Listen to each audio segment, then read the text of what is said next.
By the way, we're right now in Portage Park. So we spent one night here last night, and then the night before we spent here. We arrived very, very late. River Grove. Police moved us around after I dropped off groceries to my children. I was exhausted. We've probably walked, I'd say, close to 30 miles in the last 5 days. I'm 26 weeks and a few days pregnant. That's 6 months. And I'm still actively being denied regular medical care. I went to First Community with the orders that Tasha Jenkins wrote for me. And they said they don't run that type of lab work there. Northwestern said the same thing. So it's apparently some sort of vaginal swab to test for genetic issues. That doesn't even make sense. Outpatient labs don't run vaginal swabs on patients. She told me they were blood lab work, complete second trimester workup. I waited and waited. No phlebotomist ever came out at First Community. And then about an hour after we checked in, they came out and said, we don't have the capacity to run those tests here. So I'm going to try, I guess, Swedish Covenant, but that's far. It's a far walk, and I'm exhausted, you guys. I am tired. On top of that, my children are out here, I believe. Alexis has been, not outside, but out in this area, or farther west. So it's incredibly discouraging to me when I feel like anytime I get an extra couple dollars, I just want to go bring them snacks or say hi to them or give them a hug. But that I can't because I keep getting manhandled back east, and sent back in that direction. It's just very frustrating. I don't want to sleep in a fucking tent on the floor with cement underneath me. I'm Heather Gillespie. I have a production company. I've been successful in numerous different business endeavors. I know how to sell. I know how to sell with morals and ethics. I know how to sell anything from fashion, to makeup, to medical equipment and things of that nature. So I don't know what's going on. Also, if you guys know me from my brief appearance on the reality show, that's nothing of truth at all. That period of my life was completely misconstrued. There were 5 days that were filmed basically nonstop. If you can imagine how much content you get of a person when you're following them with a camera for 5 straight days. There's a lot, and all that needs to be done is you play with the editing and you make that person appear to be different than they truly are. And when there are, the reality show has more followers on its socials than hit reality shows like Real World on MTV or other VH1 and BET and E reality shows have on social media. So it brings up a lot of question as to, what was the impact of that slander on my businesses, etc., and so forth. So I always do business under the moniker of GoPro Solo, my umbrella, that's the business, that's the brand, that's the name I applied for my tax ID number on. Every time I try to get with someone to sit down, now I've been working on credit repair for, 5-6 years, self-lender. I had my first prepaid debit card. I got my first auto loan with Capital One, paid my car off entirely, owed them nothing. And then they destroyed my vehicle 2 months later. So I keep on wondering to myself, who benefits from me being kept in an oppressive state? Who benefits from me having no credit of my own? Someone who wants to control me. Who benefits from me having no money or income of my own? Someone who wants to control me. What kind of control do you have over a human being when they have no money of their own? They can't pick their own meals. They can't live where they want. They can't drive what they want. They can't go where they want. Pretty much all power is in the hands of the person with money, which is why in these many, many days that I've spent either walking aimlessly or sitting down in this tent, all I think of are solutions to those problems. How can we create a society or a community that does not depend on money and still be okay, that removes that sort of power and control that any sort of oppressor would be able to have over you. But then I keep seeing these social media personalities who continue to offer credit repair and cleanup, and I get a little hope back. Even though my identity's been stolen, is it possible that someone can help me with my EIN and with, possibly, getting the LLC on my businesses so that I could get back to work and separate my personal identity, which has been so slandered, so degraded, so humiliated, so abused, from my ability to earn income. I deserve that. My children deserve that. No matter what jurisdiction or vicinity we're in, I attempt at the very least to hand them a narrative. Can you remove this? I'm trying to shoot a video. Blue? Whatever's causing the walls to cave in, please. Every jurisdiction we're in, I record myself at least attempting to bring them a narrative.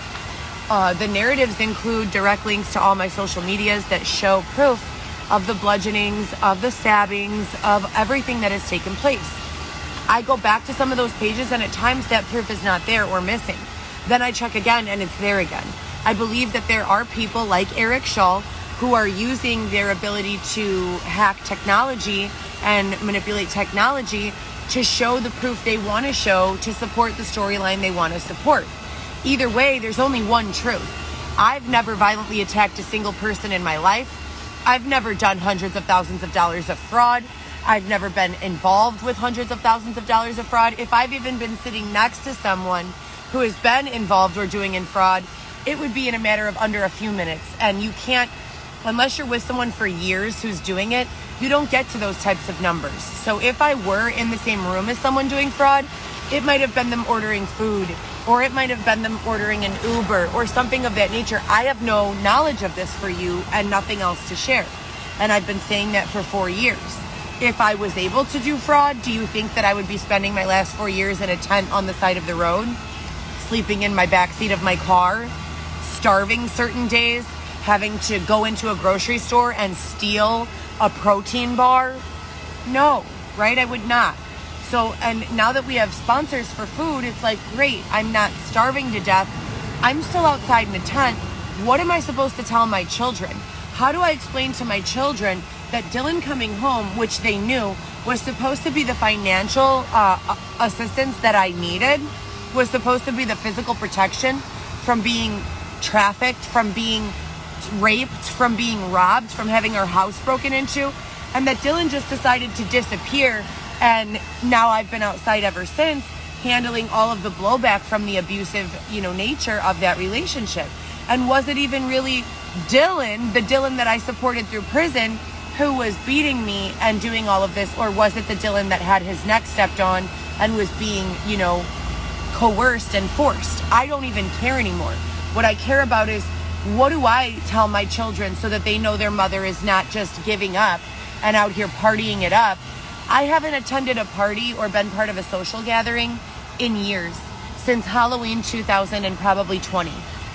Nothing about my life has been about me, about healing, about rest, which is what I was promised not only by authorities, but by therapists, by my doctors, by my friends and family. And that's the only thing that I need, is a safe place to live, to not be bullied around, and my own income. Resting and healing doesn't mean I'm not working. It means get the fuck off my neck. I cannot breathe. And that's kind of where I've been. Yesterday, police came again. The police came when we were on our way back from River Grove. And, as we stopped in River Grove after leaving the grocery store that's in Franklin Park. So that's 4 additional police contacts in 2 days. It's absolutely exhausting. It's absolutely detrimental to your stress levels, to the effects on your nervous system. And none of them want to take the narrative. So you're here wondering what I'm doing here. But I've prepared you a typed up document with every police report, or at the very least, the ability to understand what was in the police reports, if they don't exist, due to this technological boxing or whatever it is, in a paper like this. And I'm passing it out to you. What the fuck do you mean you don't know what to do, or you don't want to accept it, or what am I doing here? What am I supposed to be doing? If I apply to 40 to 100 jobs on average per month, and I have for over 3 years, if I do the same amount of police reports, I've probably filed 40 to 100 police reports in the last year, or police contacts, and attempted to pass them out the narrative, which means on body cam footage, every single police contact remains. right? So they have more than enough. Then I find out last week as well as yesterday that Juan Madera Romero is the attacker from the tire iron bludgeoning. Now, 2 weeks before Dylan's release, I was attacked by 3 Mexican girls. My children are Mexican. I speak Spanish. I have no gang affiliation. These girls were saying racial slurs. Dumb white bitch, fuck you. I don't know them. There was no controversy. They picked a fight with me at the prison. I told them, look, I'm not going to run from you, but I will meet you and I'm not going to fight you at, the prison, but I'll go to the gas station where I always fill up my gas. And if you want to do something there, we can talk about it there. And I went there, and instead of it being one girl, like was in the visiting room starting shit with me, she had 2 girls hiding in the back seat. All of them had screwdrivers. All of them jumped out of the car and began stabbing me repeatedly.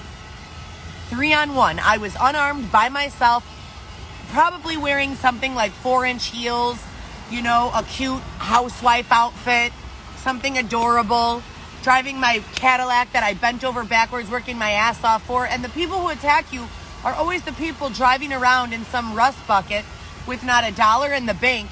I'm poor also. I come from humble beginnings. Leave me alone when you see me doing a little bit well, right? Back off. Isn't that how we all feel? Give us space to breathe. Let us take care of ourselves.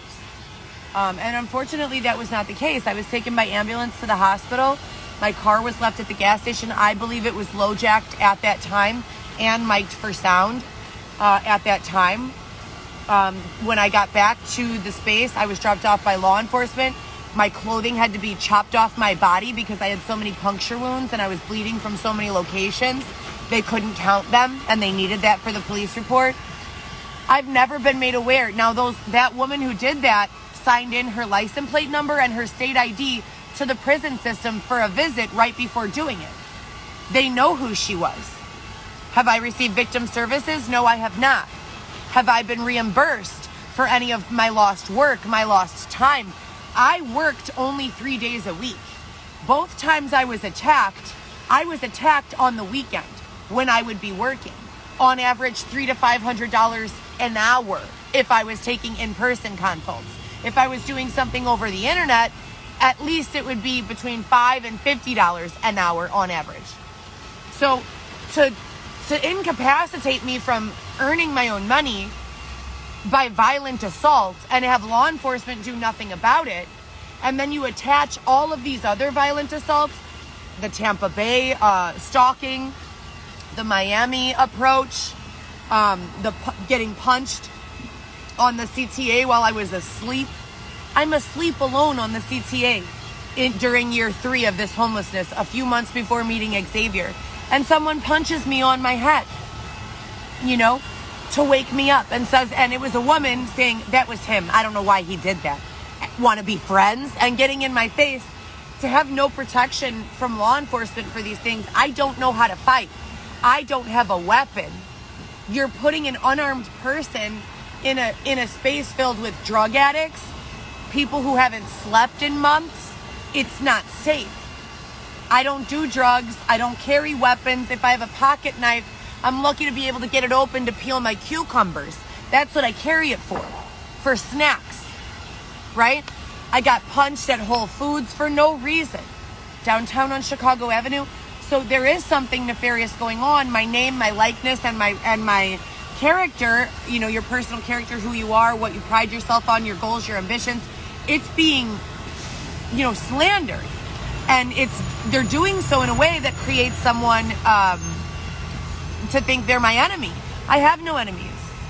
You don't stab someone for no reason. And when they stabbed me, ambulance came. I was bleeding out everywhere. They cut my clothes off.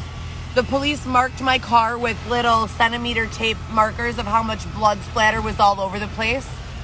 And then after I left the hospital, they dropped me off in the paper pants and paper shirt that the hospital gave me, makeup all over my face, not a dollar to my name. I don't even know if I had shoes on. And my money and my extra cell phone had been stolen from my glove box of my car. At Montclair, they were breaking into my house on a regular basis, stealing all of my money. They stole about $1,200 the first week I had been there. The first week. $1,200 cash and a couple of outfits. They broke my shower rod off of the wall when I wasn't home. I had to go spend $50 on a Blink security camera, and they disabled it. I went to Grant, who was the booking agent, leasing agent, who I did my lease agreement with and paid money to move in and for my first month's rent. And I said, I haven't even been here a week, and my apartment's been broken into, my food's been stolen, $1,200 cash is missing, and I have police reports for all this. I'd like to leave. And he said, you can go. We'll let you out of your lease, but we're not giving you back your security deposit. I'm sorry, what? What was that? And then we continue paying because I've got nowhere else to go. And they bring 4 fake cops. I call them God of Magog cops, impersonator cops wearing police uniforms who are not real cops, to batter ram my door down and throw me into the street where I've been ever since. I get a job at Katir. I start paying. I'm going to get out right now, babe. I get a job at Katir. I start paying for Airbnbs for Xavier and I. And I get pregnant with twins, likely by rape. I suspect by rape. Xavier says no, but who is he protecting really, right? When someone renders you unconscious and has sex with your body for 6 to 8 hours, that's probably a rape. You know, I don't believe... Xavier takes full responsibility. It was me, babe. It was all me. Yeah, right. Okay. We have sex on the regular, husband. Whether I like it or not. We have sex regularly. Or whether I want to have sex or not, we have sex regularly. And it's not for no 8 hours. Okay? That's for damn sure. So what's going on there? And all of this has been reported to multiple hospitals. Every single officer, live stream TikTok, live stream YouTube, live stream Instagram, messages, phone calls. What more am I expected to do as a civilian victim of these issues? I've been on a waiting list for shelter placement with 311, not because I refuse to work or because I can't earn my own income, because I'm being prevented from doing so. I'm not being allowed to do so. I'm being oppressed out of doing so. And that's what's been happening since 2020. I've gotten 21 jobs since that time. I've been lied to, robbed, beaten, chased, threatened out of each and every one. Never been reprimanded at the job, never been told to leave because I wasn't performing well. Nothing like that. So it's incredibly confusing for me. I deserve to be indoors somewhere, warm and safe, working out regularly, taking care of my body, my mind, and my soul, not being held outside in a tent, feeling like there's a chance I could still be being sexually assaulted. It's sad. I'm 6 months pregnant. I need somewhere to live. Sponsors, I've been asking, I don't know if I'm in a tech box again, but I have been asking for $100 for a photo shoot for the last few days, and I haven't really received any response. That's what makes me think I'm in a tech box. I don't ask for money very often from my sponsors, but when I do, I tell them what I need and how much I need. And 9 out of 10 times they make it happen. So it's very confusing for me to be in a new location, be fucked around with again. I haven't been fucked around with by police in months. I've been promised that this whole thing was coming to an end and that I was going to be receiving justice, yet my abuser, the people who did all of this to me, the people who stabbed me, the man who bludgeoned me and for no reason, in broad daylight at a car wash, a stranger bludgeoned me over the head, said that it was because I wouldn't give him a ride to St. Charles. Asked me for a ride, I told him I'd give him a ride to the Metro, not to St. Charles from the city, and he literally just started beating me with his fist, punching me in my head, my face, my arms, my legs. I'm a woman. I don't know how to fight. I've never been in a fist fight in my life. What are you guys doing to me and why? What did I do to deserve this? And he got charged at Maybrook in May of this year, sentenced to supposedly 30 months in prison. Neither him nor the woman who stabbed me, or the 3 of the women, I've never seen them, I don't know their names, and I've not been permitted to attend any of the court dates. That's what victim services are. The victim has the right to be present and testify before a judge and jury as to what their experience was, and the victim has a right to receive compensation for everything she has suffered or he has suffered as a result of the attack. I haven't received a penny.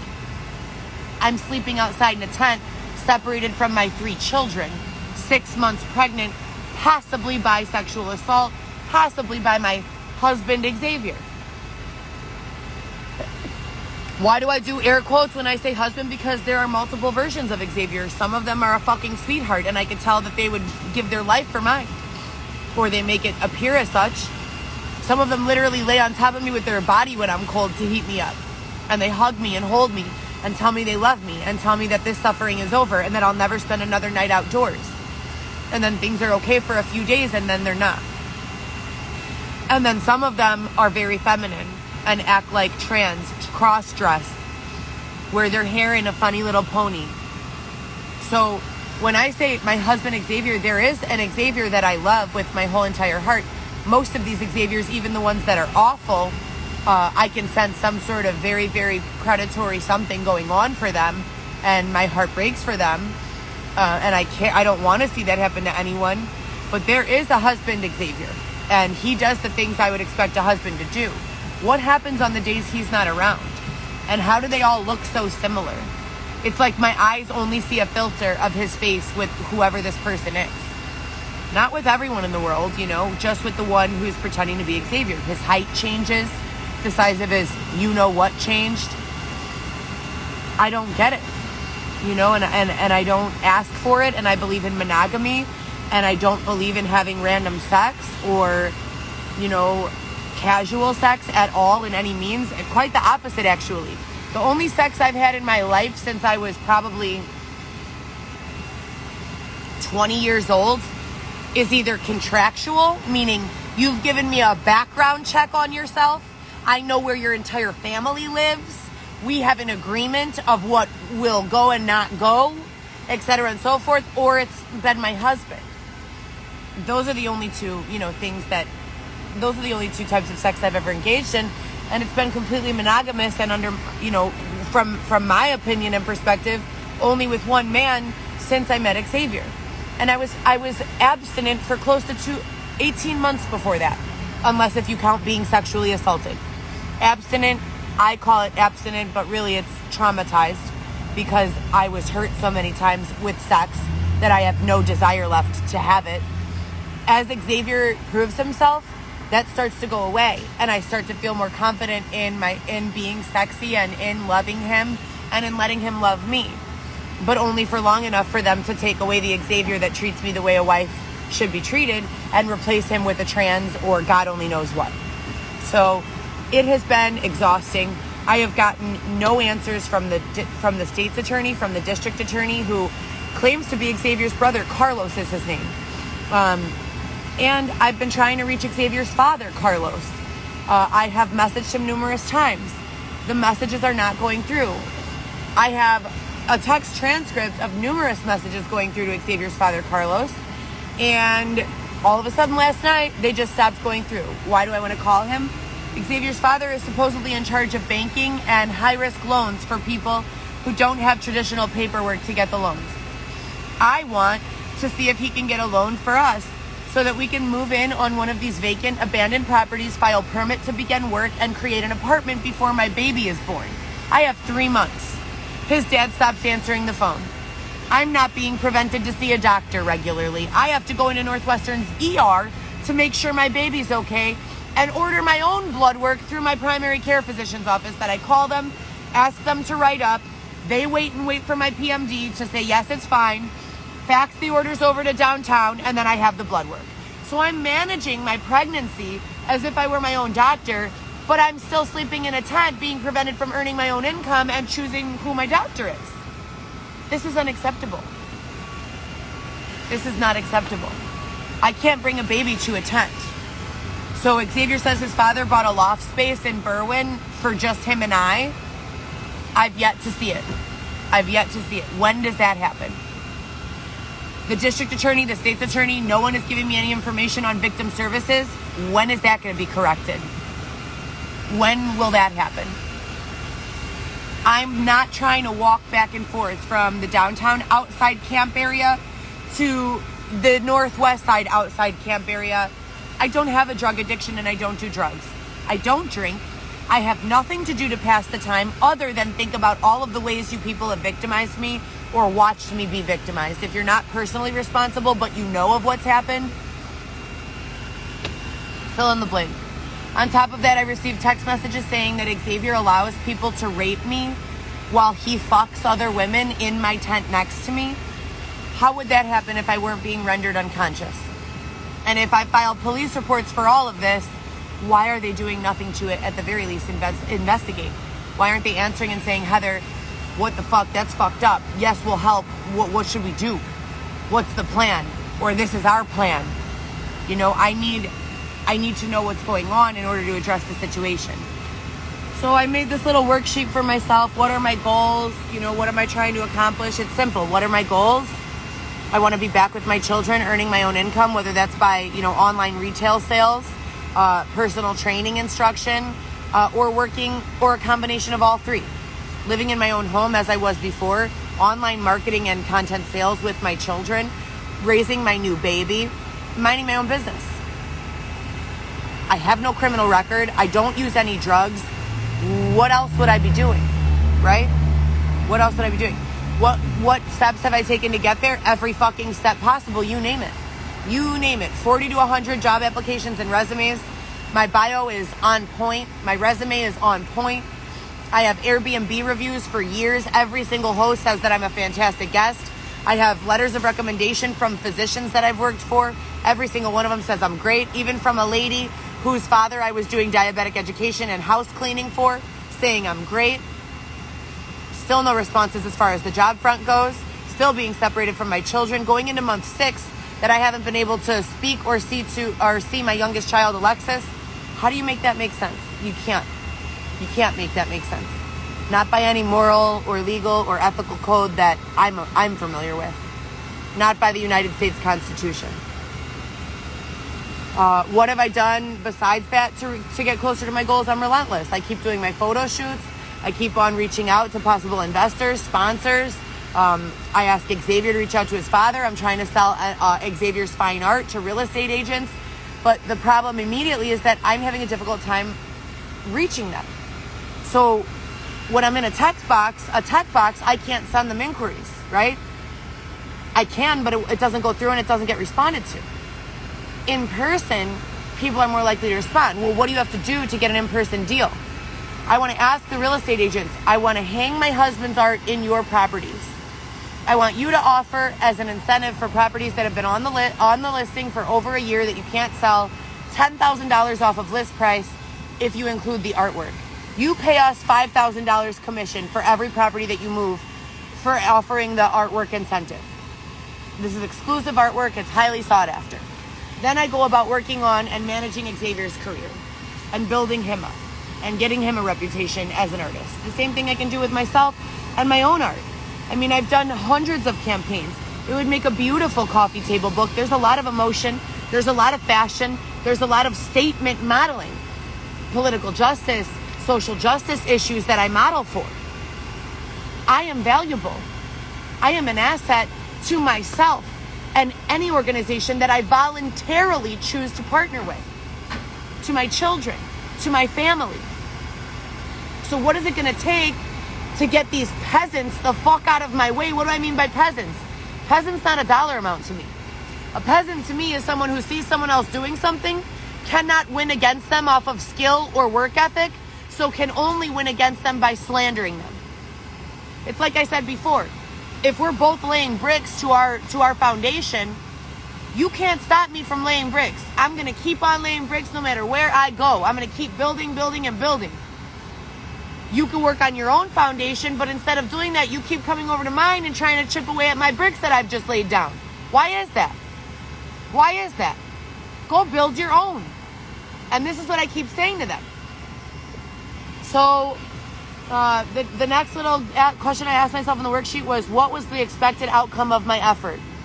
Besides calling the state's attorney, the police, filing all these police reports, taking, ample documentation, my expected outcome would be to receive victim services, be placed back in my apartment, and for my lawyer, Nick Albuquerque, to begin working on the hundreds of lawsuits that we have. I mean, hundreds, no exaggeration. Hundreds. of people involved. I would be living in my own home, receiving victim services and working on my businesses with my children in my home. Life for me would go back to normal. I'd begin earning my own income again, and that would be that. This problem would be handled in court, and that's it. Period. Seems very simple to me. Is it not? And so that was my expected outcome. What has been the real true outcome? You see, I'm still being held in a tent. I make call after call after call after call. I follow up with my healthcare provider, just so that they can't say, just so there are no loopholes. I'm healthy. I'm happy. I'm pissed off that the situation has not been taken care of, which causes causal occasional depression, and I'm capable. But I'm still in a tent, still being prevented from earning my own income, still being limited in contact with my children, and still not being communicated with directly from any member of law enforcement, detective agency, advocacy group, or anyone. So, like I've said before, my DM is open. What would you do if you were the one being bludgeoned, stabbed, raped, robbed, and all of your civil, constitutional, and social justice rights were being blatantly ignored? You've already filed every fucking piece of paper that there is to file. You have already created a workaround. Okay, fine. You're not going to give me victim services. You're not going to help me. Fine. Then we're going to start, reappropriating abandoned or vacant lots or buildings that haven't been touched in years. There's a whole list of them. I have a screenshot. But they just get in my way every single time. So like I said, if you guys have been listening to everything I've done, and not just sitting here on the live talking shit, but if you've really been listening and you're a valid contributing member of my community or the society that you live in, or even just a compassionate, human who understands the situation, what advice can you offer me or anyone in a similar position about how they would find permanent, I'm talking the basic minimums of housing, the next step, housing, so shelter, justice,